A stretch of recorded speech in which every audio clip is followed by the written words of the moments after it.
Amados irmãos, eu vos saúdo com a paz do Senhor Jesus Cristo. Estamos agora indo para a nossa sexta aula desse quarto trimestre, onde estamos estudando até os confins da terra, pregando o Evangelho a todos os povos até a volta de Cristo. Nesta sexta aula, teremos como tema orando, contribuindo e fazendo missões. Vamos para o nosso texto áureo. Depois disso, ouvi a voz do Senhor que dizia: A quem enviarei? A quem há de ir por nós? Então disse eu: Eis-me aqui, envia-me a mim. Isaías capítulo 6, verso 8. A verdade prática diz assim: nem todos são chamados para ir ao campo missionário, mas todos têm a responsabilidade de orar e contribuir com essa obra. A nossa leitura em classe está em Efésios, capítulo 6, verso 18 ao 20. Orando em todo o tempo, com toda oração e súplica no Espírito, e vigiando nisso com toda perseverança e súplica por todos os santos. E por mim, para que me seja dada no abrir da minha boca a palavra com confiança, para fazer notório o mistério do Evangelho, pelo qual sou embaixador em cadeias, para que possa falar dele livremente, como me convém falar. Vamos aos objetivos da nossa lição. Primeiro, expressar a importância da oração pela causa de missões. Segundo, pontuar a bênção de contribuir para missões. Terceiro, refletir a respeito da vocação missionária. A nossa introdução diz assim: ide por todo o mundo, pregai o evangelho a toda criatura. Marcos 16, verso 15. Mateus 28, verso 19. E Atos 1, verso 8. Essa passagem bíblica e outras referências ao longo do Novo Testamento mostra que a prioridade da Igreja do Senhor Jesus Cristo é com a evangelização do mundo. Esse compromisso com o chamado à evangelização mundial exige 3 ações distintas: orar, contribuir e ir exercer o chamado. Assim, estudaremos essas 3 ações dentro do contexto da necessidade missionária. A nossa palavra-chave aqui é fazer. Temos 3 ações distintas, que já foi lido, que é orar, contribuir e ir. A respeito da oração, nós vemos aqui que é imprescindível que o crente ore, peça orientação ao Espírito Santo de Deus para ir a um determinado lugar e levar a sua palavra. Falamos na lição anterior sobre esse compromisso do crente de consultar o Senhor por meio da oração e, uma vez aprovado pelo Espírito Santo, o lugar onde deva ir pregar o Evangelho, uma vez aprovado, o Senhor estará nos revelando o lugar, o local, os corações, as mentes, as pessoas a qual devamos levar a sua mensagem.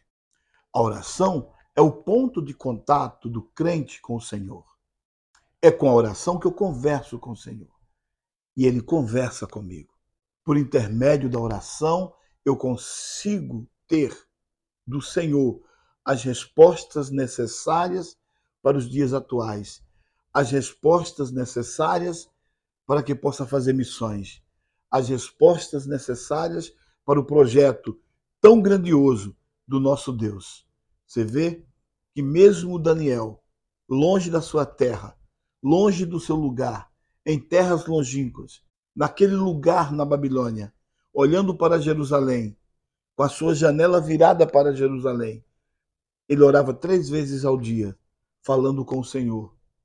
A oração é a chave que abre a porta do entendimento e para o conhecimento da vontade de Deus na vida do crente que se predispõe a trabalhar na obra do Senhor, a obra missionária, a obra que leva a mensagem aos homens do mais vil pecador. A oração é a chave que abre a porta do ide. Ide por todo mundo. Pregai o evangelho a toda criatura. Aquele que crer e for batizado será salvo. O outro pilar é a contribuição. Falamos na semana passada sobre o contribuir. O missionário precisa ir.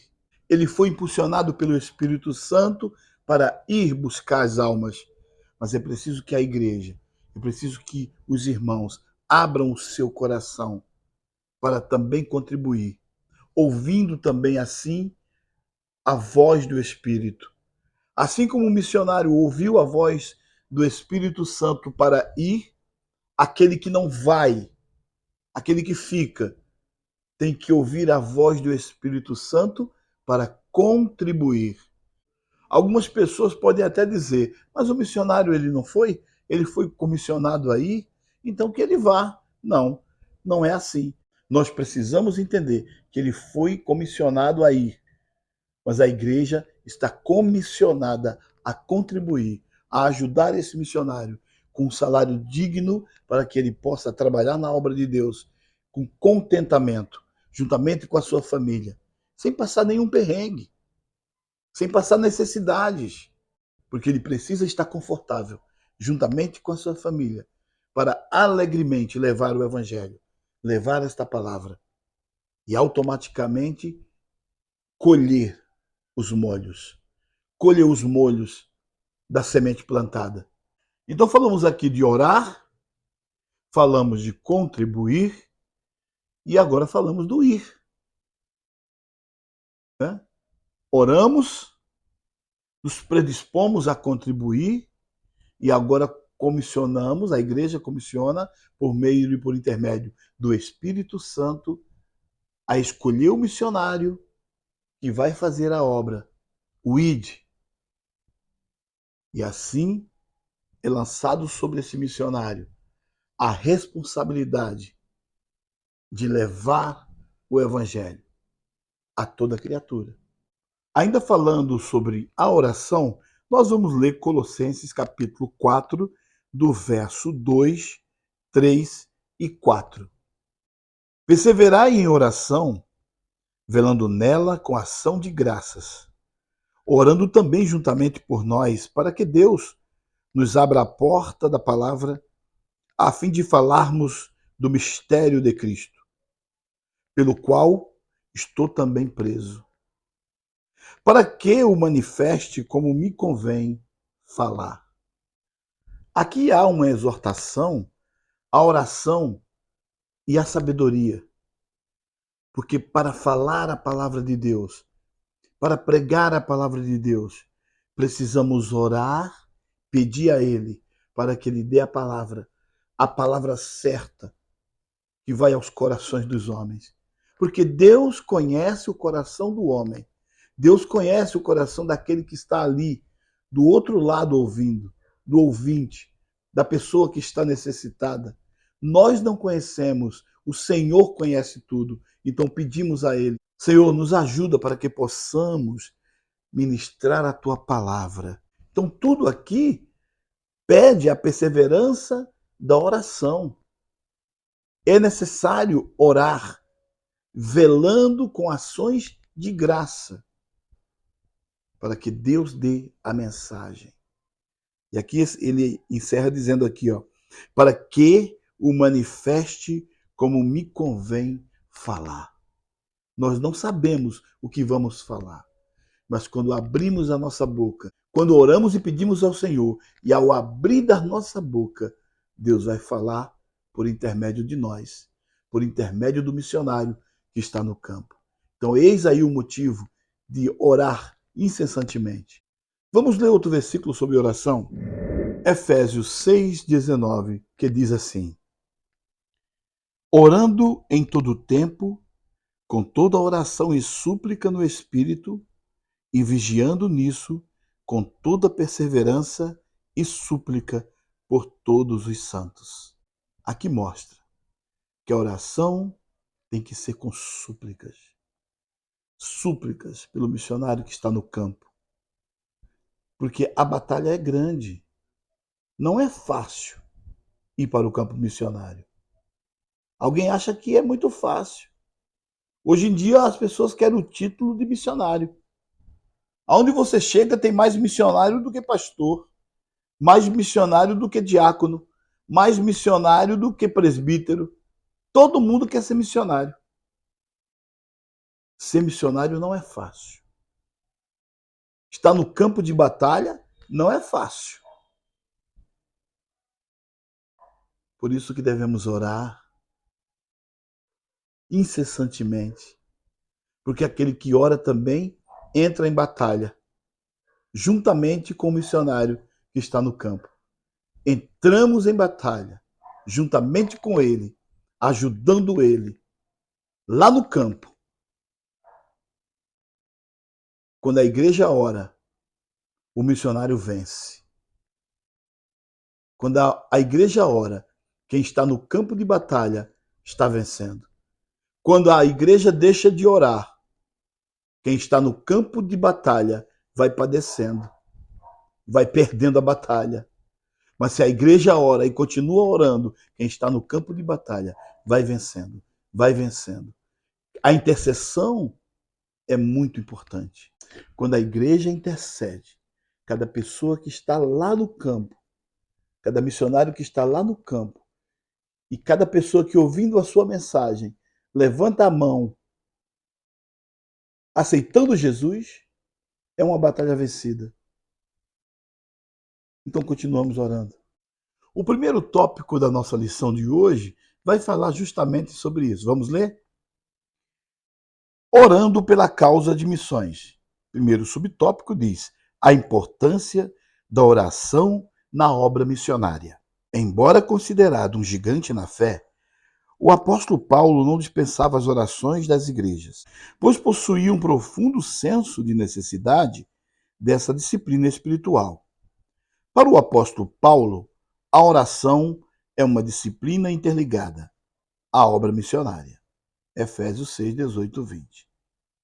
A partir disso, não podemos imaginar uma obra de missões sem pessoas comprometidas com a disciplina da oração.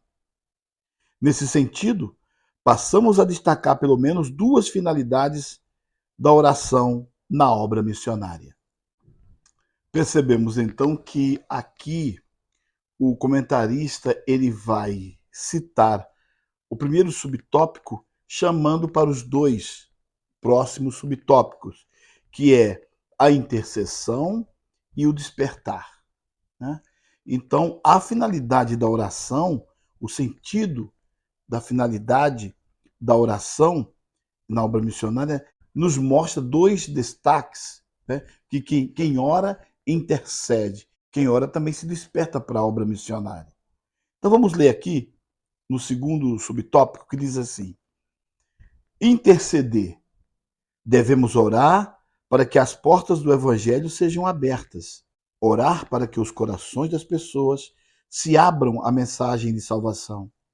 Que os missionários tenham ousadia para testemunhar e pregar o evangelho. Efésios 6,18.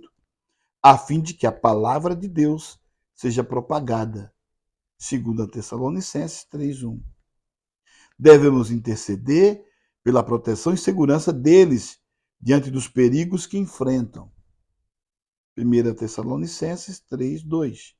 Há muitos outros motivos de intercessão para que o ministério dos missionários seja aceito pelos povos. Romanos 15:31. Para que eles recebam a direção de Deus e haja refrigério em suas vidas nas esferas física, emocional e espiritual. Romanos 15:32. Então aqui está mais que mastigado, né? O comentarista mastigou aqui direitinho por que devemos interceder. Aí ele encerra dizendo: para que haja refrigério na vida do missionário, física, emocional e espiritual. Estar no campo missionário é viver os altos e baixos da vida missionária. Um dia você está lá em cima, outro dia você está lá embaixo, vai oscilando. Isso é natural. O homem natural, ele oscila. São as nossas fraquezas, né? São as nossas perturbações, são as nossas preocupações. Tudo isso traz oscilações. Por isso que há uma necessidade muito grande de uma intercessão ampla. O missionário foi para o campo, mas é importante que nós que ficamos aqui, todos nós, a igreja que ficou, né, ore pelo missionário, interceda pelo missionário com súplicas, orações e súplicas, para que Deus possa agir na vida das pessoas naquele lugar. Há uma batalha muito grande, já falamos aqui, batalha espiritual tremenda. No mundo espiritual não dá para ver o quanto essa batalha é grande. Por isso que a intercessão é muito importante. No terceiro subtópico, vamos falar do despertamento. Despertar a igreja local para a obra missionária. A disciplina da oração missionária aumenta o desejo de o crente fazer algo no sentido de levar a salvação para os perdidos e até mesmo de ser enviado ao campo missionário. Nesse aspecto, é interessante destacar que os mesmos crentes que deveriam orar por ceifeiros em Mateus 9, 35 e 38 são os que foram enviados por Jesus para ceifar em Mateus 10.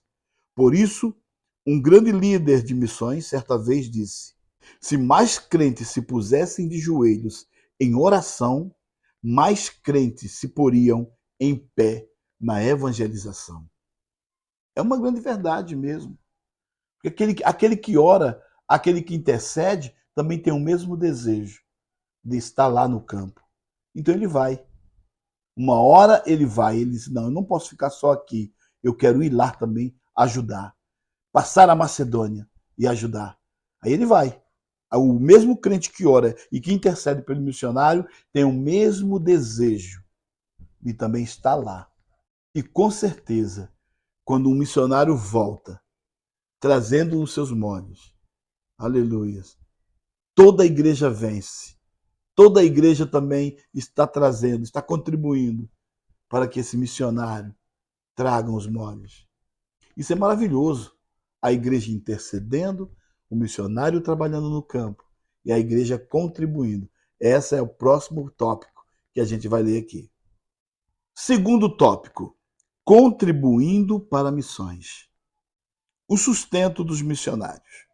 Com base nas leis do Antigo Testamento, quando Deus ordenou que os sacerdotes e levitas deveriam ser sustentados por meio das ofertas das pessoas, o apóstolo Paulo instruiu os coríntios. Assim ordenou também o Senhor aos que pregam o evangelho que vivam do evangelho. 1 Coríntios 9,14. O nosso Senhor ensinou acerca desse mesmo princípio do evangelho de Mateus, capítulo 10, verso 10. Em Filipenses 4, 10 até o 20, encontramos ensinamentos importantes acerca do modo como os primeiros missionários receberam apoio financeiro. Após ter deixado a cidade de Filipos, o apóstolo Paulo foi a Tessalônica para pregar o evangelho. E os filipenses enviaram apoio financeiro material para o apóstolo. Filipenses 4, 16. Você vê aqui que Paulo vai pregar em Filipos e ali inaugura uma comunidade. Depois, quando ele sai de Filipos e vai para Tessalônica, quem é que ajuda ele? O povo que estava em Filipos ajuda Paulo a pregar em Tessalônica.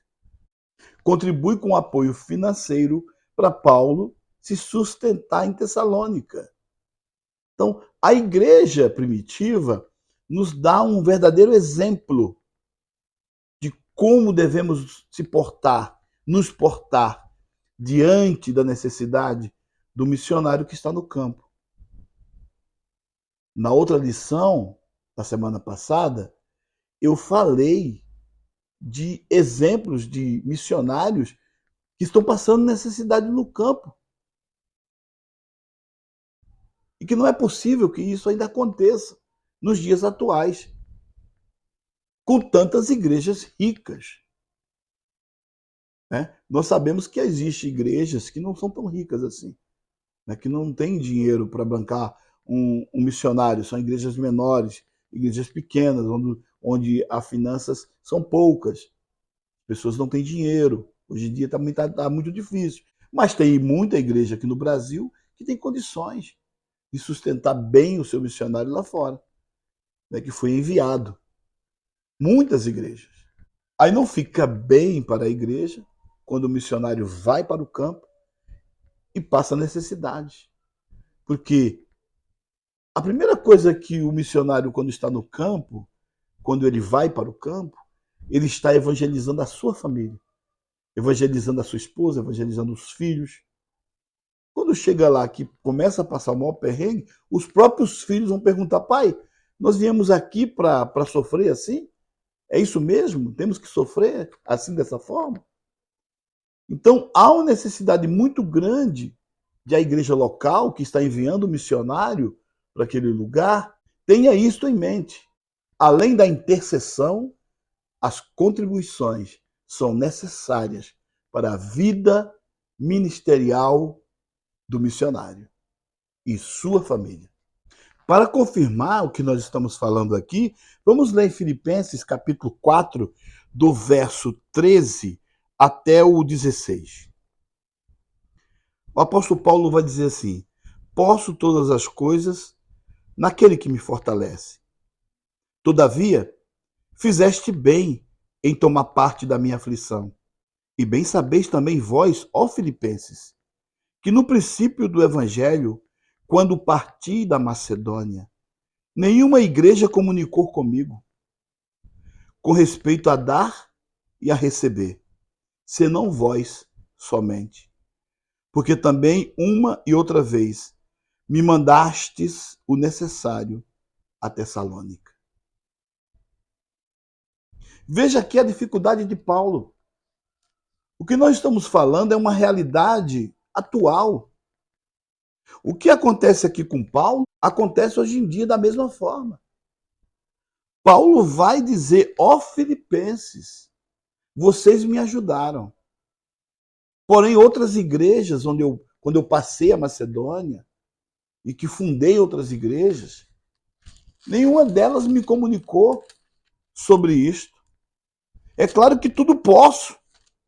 Paulo estava dizendo aqui: tudo posso naquele que me fortalece.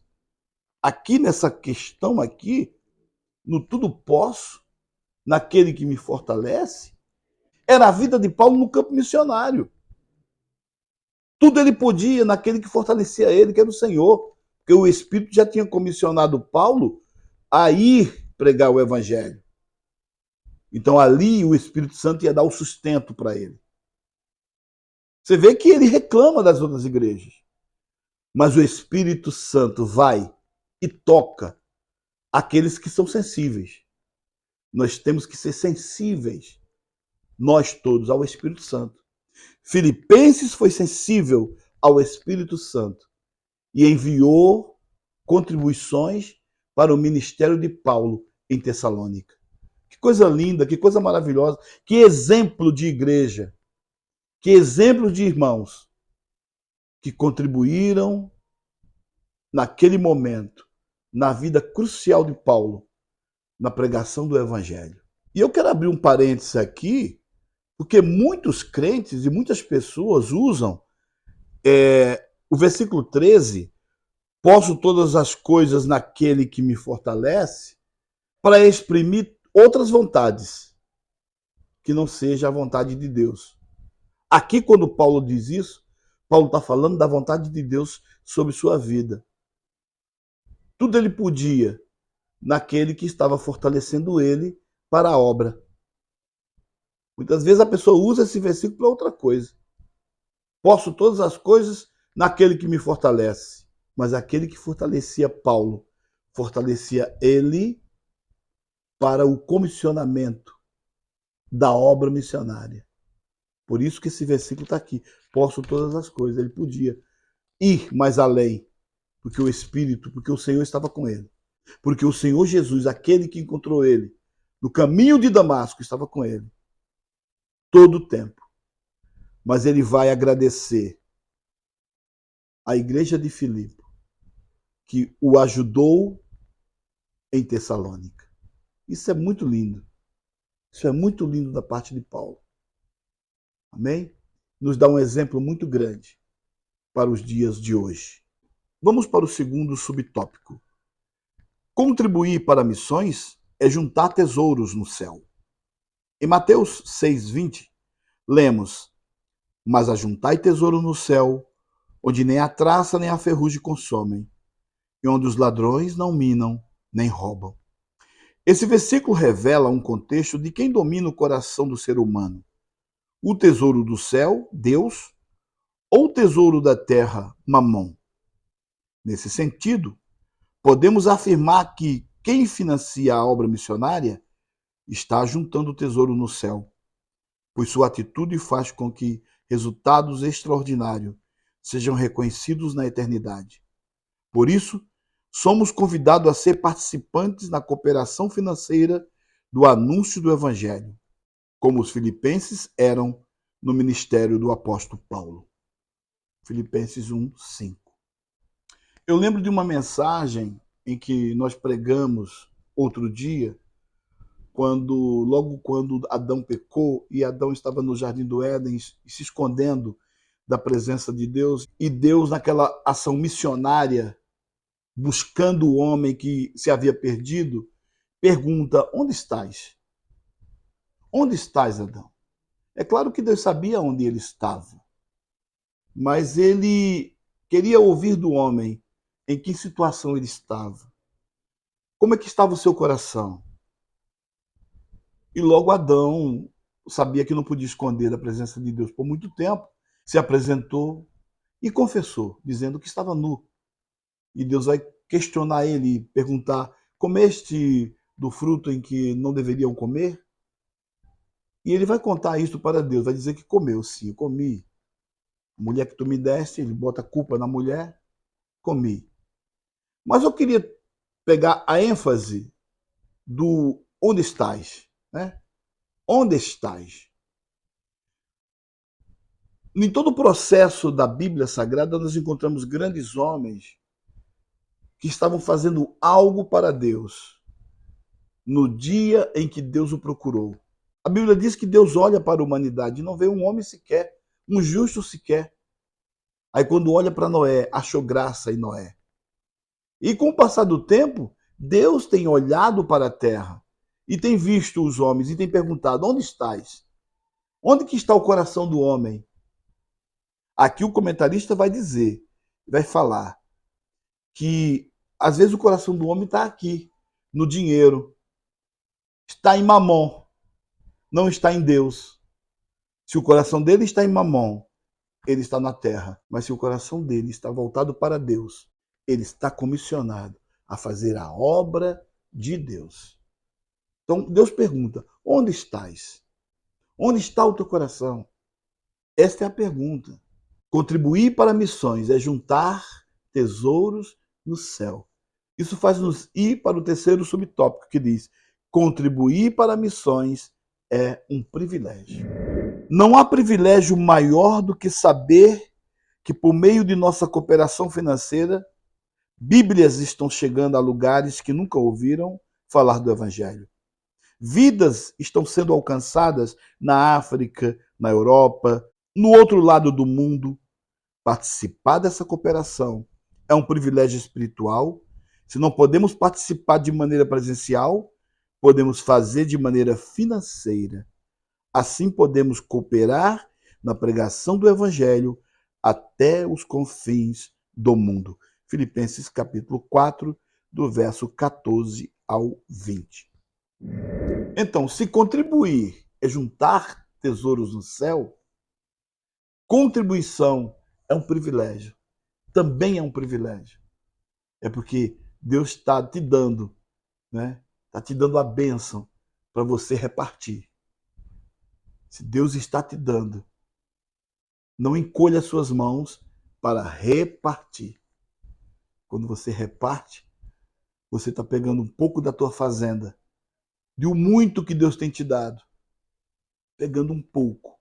Se cada crente dá uma contribuição pequena, que pequena que seja, a multidão de crentes contribuindo vai chegar para o missionário uma cesta bem cheia para o seu conforto, dele e de toda a sua família. Amém? E agora chegamos ao nosso terceiro tópico, a chamada para ir. O primeiro subtópico diz assim: Deus quer usar cada crente.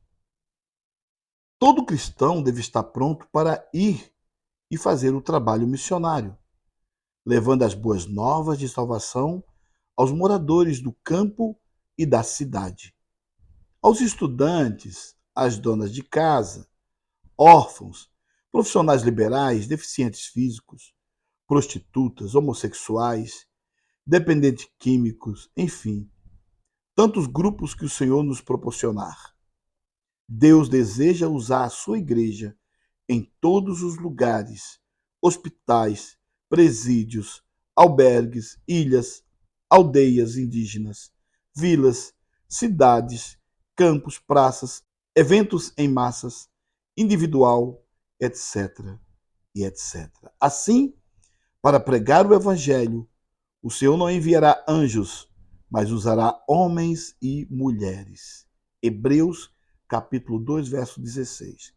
1 Pedro, capítulo 1, verso 12. Todavia, há um preço a pagar, ou seja, a obediência à chamada missionária. Se Deus está nos comissionando, a obediência entra em primeiro lugar. Obedecer o ide de Jesus. É importante que o nosso coração seja inflamado pelo sopro do Espírito. Estávamos falando sobre paixões. Existem as paixões infames, de que a Bíblia fala, mas também existem as paixões, ou a paixão pela alma. O que é a paixão pela alma? Podemos dizer que é o primeiro amor? Poderíamos dizer? Entendemos que o amor, e esta semana tivemos um exemplo prático em nossa igreja, eu gostaria de dar a honra aqui ao pastor Marcos, que exatamente exemplificou, deu este exemplo da brasa, né? Em que a brasa acesa seria o amor. E quando o Espírito sopra nessa brasa, inflama, né? Inflama a brasa a ponto de o fogo sair, né? Inflamado das brasas, e ali é a paixão.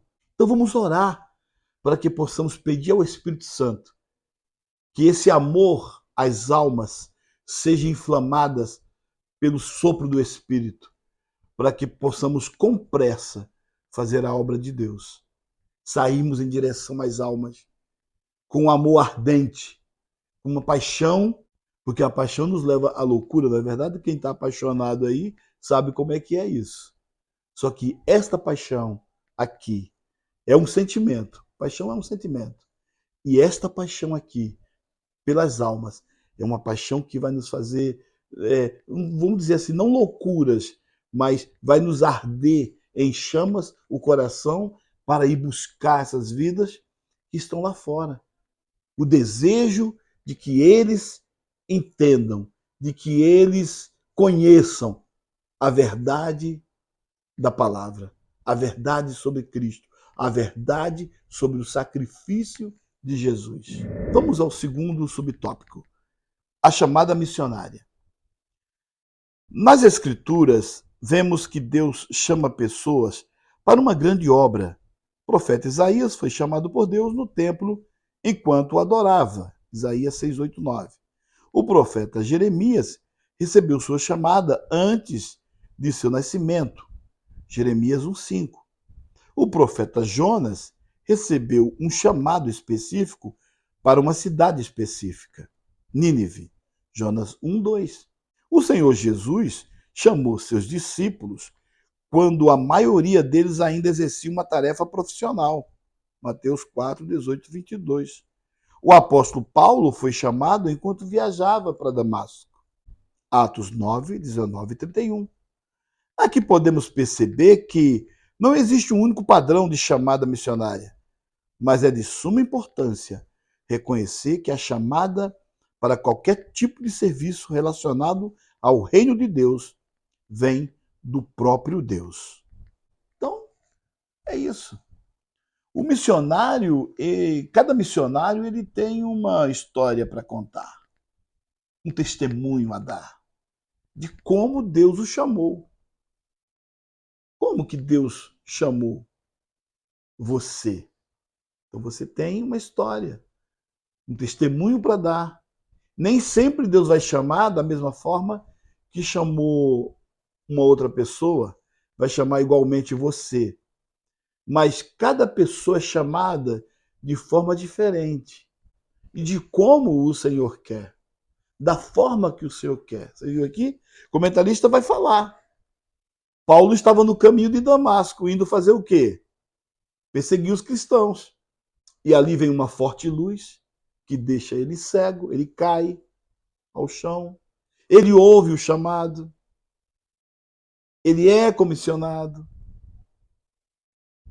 e ele vai fazer a obra de Deus. Logo depois que ele é curado, ele vai fazer a obra de Deus.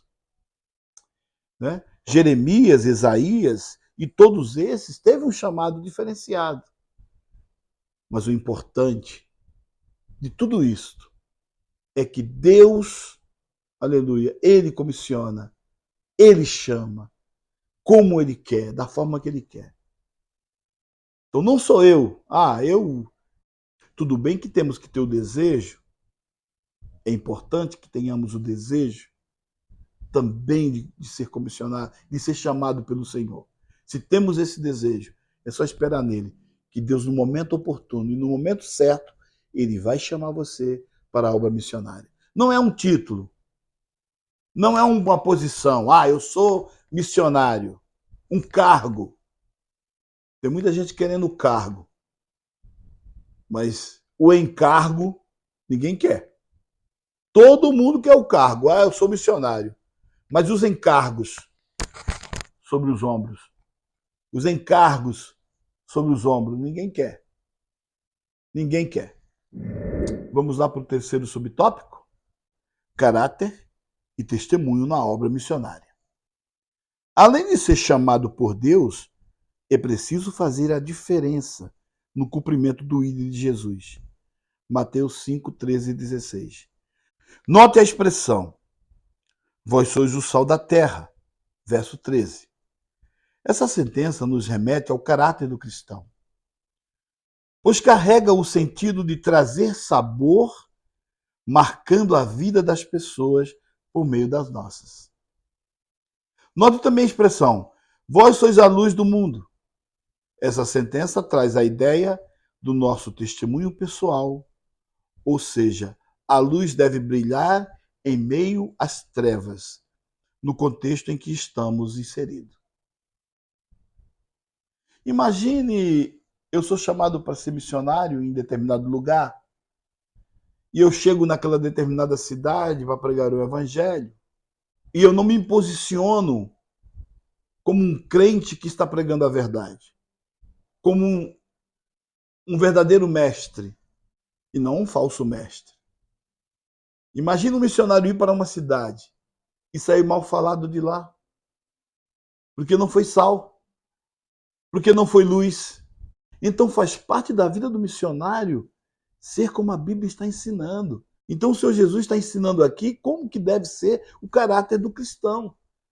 Vós sois o sal, vós sois a luz.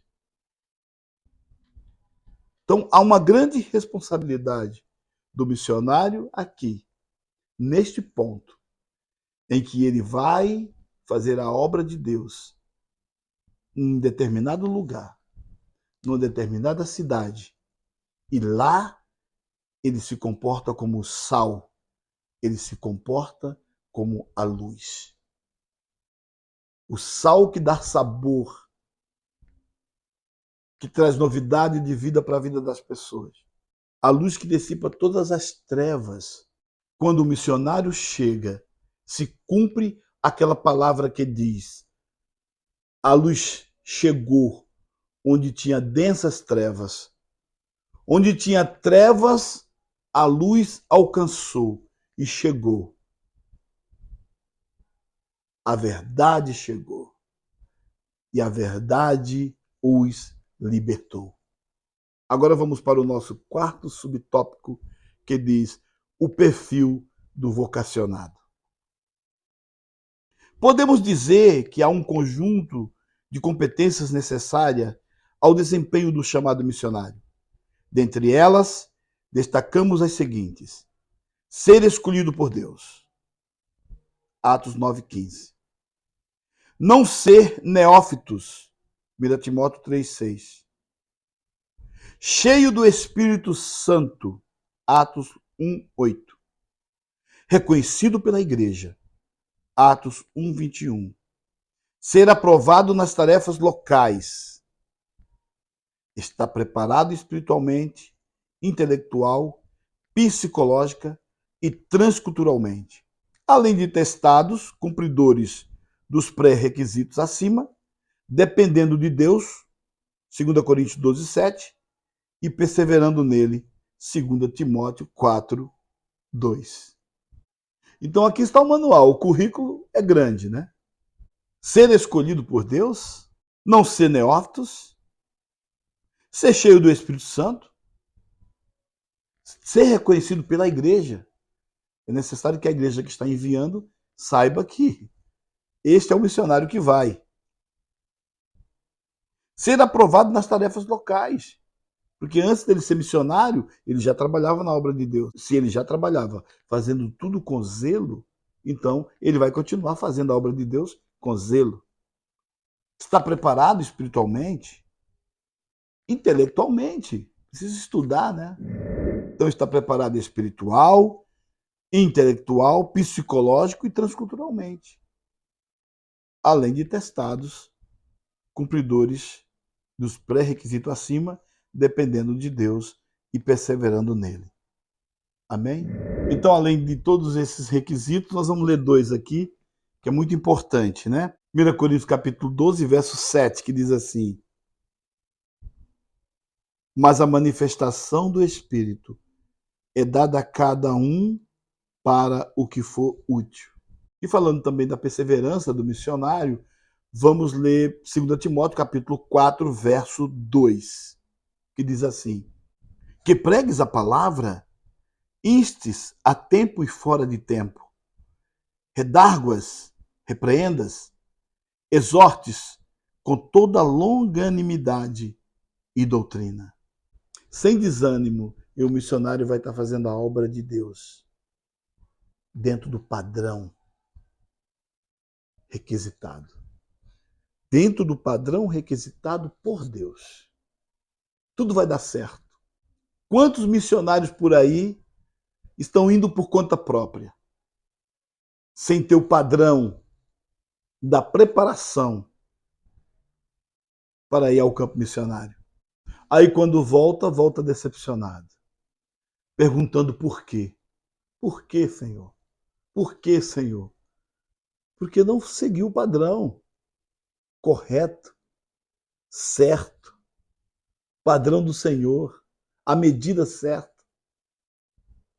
Não é de qualquer maneira, porque não é fácil ser missionário. Não é fácil. Vamos agora para a nossa conclusão. A conclusão vai dizer assim: nosso propósito é que a partir desta lição, cada aluno tome uma atitude de fé e se comprometa com a obra missionária. Que se coloque à disposição para se dedicar ao menos em uma modalidade da obra missionária: orar, contribuir ou ir. A Igreja de Cristo tem a incumbência divina de perseverar na proclamação da mensagem de salvação a toda criatura. É tempo de salvação e Deus conta conosco para expandir o seu reino no mundo. Ficamos por aqui e agradeço a companhia de vocês nesta sexta aula. Vou fazer o pedido para que se inscreva no canal, dê um like, toque no sininho para que vocês possam ser avisados do nosso conteúdo. Amém? E temos novidade para você que é inscrito no canal. Veja o vídeo. Você conhece a Bíblia de Estudo Cronológica Aplicação Pessoal? Ela pode ser totalmente sua. Uma Bíblia para auxiliar nos seus estudos da palavra, totalmente ilustrada, com linha do tempo, para que você possa aprender muito mais. Mapas antigos da Palestina, ilustrações do mundo antigo. Ajude nosso canal a chegar a 1000 inscritos. Chegando a este número, vamos sortear esta linda Bíblia. Ela pode ser sua. Chegando a 1000 inscritos no canal, iremos comemorar com você, dando de presente a Bíblia cronológica. Obrigado pela sua participação na aula de hoje. A paz do Senhor e até a próxima aula.